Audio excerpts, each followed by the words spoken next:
врата 29 пъти града са го пробвали да го завземат. Тази джамия, която виждате, Михримах, дъщерята на Султан Сюлейман, великолепния, нали, на Роксолана, Михримах, луна и слънце. Архитект Синан построява в Азия и в Европа две джамии за нея. Утре на корабчето ще разкажем и легендата. Също и за тези. И последната врата, казахме, златната врата, Порто Аре.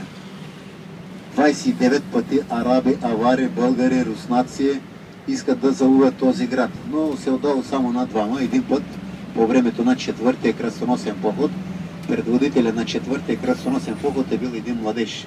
Съвсем млад, на 80 години. Младеж на 80 години, Енрико Дандаус. И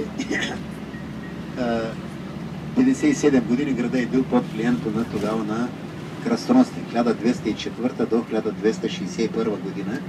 Ето виждате стената, това руини от стената виждате. Вдясно погледнете, като идвайте от България, видяхте тези два монумента.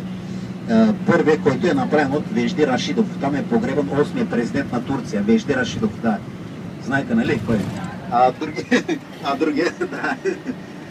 Другия, там е погребан Мендерес, това е президент. 61 година строи този булевард. Булевард е много широк.